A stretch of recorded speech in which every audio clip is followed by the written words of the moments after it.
We are back. Baby is back down. So we are back up. Let's get this popping. I'm gonna try to keep it down a little bit so she don't wake back up. All right. We were at our hardest blue balls of the year. Michael Thomas, Christian McCaffrey, Jonnu, Zeke. The only reason I threw Jonnu in there is because he was doing big things first couple weeks and then nothing after that. Zeke, I was personally excited for because y'all let me get him at 6, and I wouldn't have took him at 60 looking back. But I think it has to be Michael Thomas or CMC, and I really think I'm going to give it to Christian McCaffrey because he played, balled, went out. And then he was like, all right, cool, I'm going to come back. Came back, balled, went out. And so it's just like you get peak and then boom, and then you can't do anything about it. So I'm gonna definitely have to give him that award. So Cheese, I apologize for that. The bust of the year, I don't think is any question. It's gotta be Michael Thomas. That was, I mean, he had an injury, which everybody has their injuries. He comes back. And he comes back to Taysom Hill, and then Drew Brees comes back. He goes on IR. I mean, it's just insane. Like, I don't know, man. I don't know. Anyway, bust of the year, Michael Thomas. So, Skeet. Sorry, boss. Hardest collusion. I don't think there's any question about this one. Zach Calder and Zach Scoggins. Calder gave up Kamara, Gurley, and Christian Kirk. Kamara being by far the best player of those, for Henry, who is comparable to Kamara, Carson, who is better than Gurley, and Thielen, who is much better than Christian Kirk. So yeah, that's an obvious. If it's not collusion, it's stupidity. Pick your poison.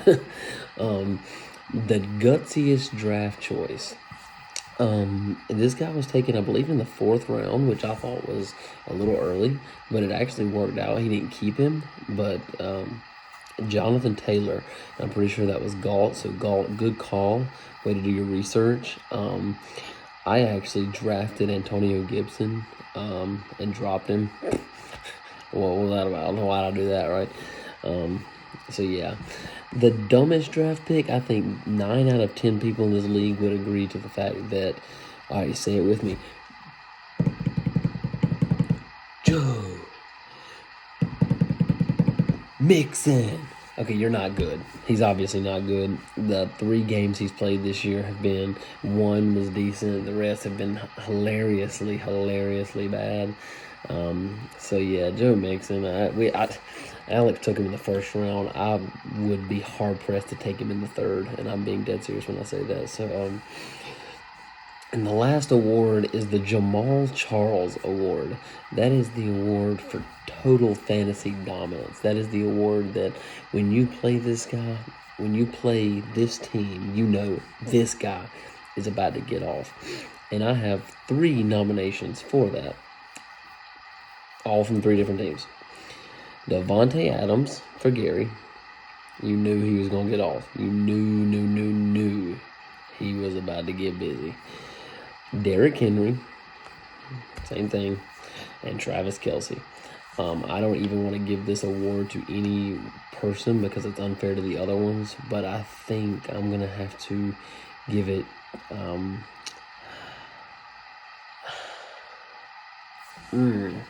boy, that's tough. Davante Adams was insane all year. I mean, he was nuts. And Derrick Henry, let's go ahead and mark Derrick Henry out. So Travis Kelce and Davante Adams. Travis Kelce, I'm not a fan of him. He's so good, man. Probably, you know what? No, Jamal Charles Award, Davante Adams. Boom, I said it. Multiple 3-touchdown games. I mean, it's ridiculous. He had multiple 150-yard games with 13 catches. It was absolutely ridiculous. So that's it. I wish I could have wrapped this up in one video, but Ayla had other plans. So yeah, we'll go ahead and get this thing wrapped up, and Again, thank y'all to everybody who played this year. It is probably the most engaging year ever.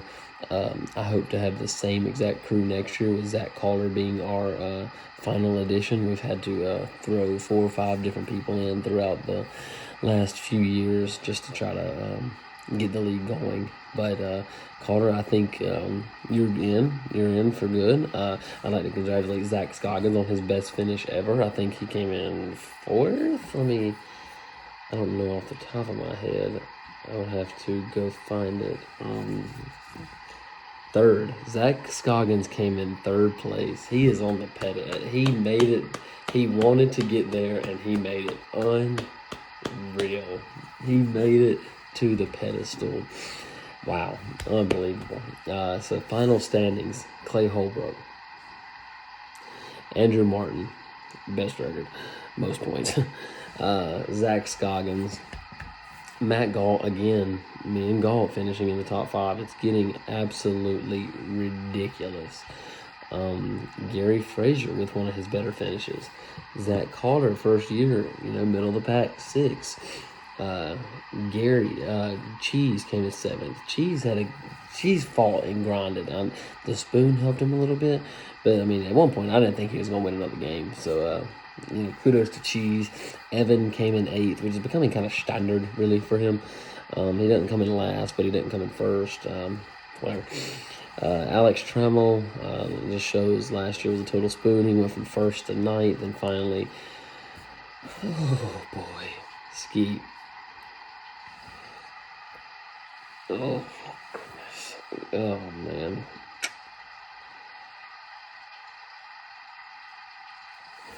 Whatever.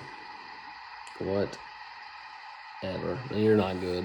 I would like to say that I had the most amount of points. That's easy. Clay gave up the 2nd most amount of points and still managed to win. So it's obviously just a totally just wrong. Like, it's just not right. Like, nothing's correct here. But anyway, I do want to go over one more thing and then I'll get out of here. The last round of the playoffs. First off, we had 3 150s, 3 150 scores, so that's ridiculous. But that's beside the point. Evan got an all-time low. No one's talking about it. He got 53 points. No one's wanting to talk about this, and I don't understand why. Let me find exact. Come on. Let me get the matchup here. If I can just pull up the whole matchup. Here we go. All right. Evan's score with the all-time low of 53.4. Baker Mayfield, 8. DeAndre Hopkins, 4. Sammy Watkins at -0.6. Mark Andrews, 7. Fournette, 12. Oh, boy. That is tough. Alright, well, anyway, guys, congratulations. Clay, congratulations. We'll do it again next year. Hopefully, like I said, it's the same crew, and we'll a few topics going into next season. We'll talk about possibly doing an auction draft, possibly talk about doing a defensive player, and eliminating the defense as a whole. That way you have to spend draft capital if you want a defense rather than just streaming every year. And it kind of just eliminates the spoon feeding. Kickers, something we'll have to talk about. Kickers, it's obviously a total spoon feeding no matter what. So I don't know what exactly to say about that. I personally would be down getting rid of both, honestly, at this point, because both of Clay got 30 out of the 2 of them, but no, I just feel as though if we add, let's see, maybe an extra round in the draft next year, and then we do a defensive player rather than a team, and then eliminate the kicker, just axe that crap, and get a flex spot, an extra flex. So we would have 2 quarterbacks, 2 running backs, 2 wide receivers, a tight end, 2 flexes, and a defensive player. Obviously, scores would probably be, 15. I mean, they'd probably be at least 25, 30 points higher. We need to talk about possibly doing either half PPR or full PPR, just to keep the league not stale. We don't want to do that, but this by far was the most unstale year ever, and that's because of y'all. Y'all are awesome. So y'all hold it down for me. Hey, y'all, listen, this off season, keep thinking of ways to finesse. You can't just stop finessing, like, you know what I'm saying? So just keep doing you, man. That's all I got to say. Clay, you're bad. Gary, record, Gary, points. And that's it. I'm out. Congratulations, y'all. I appreciate it.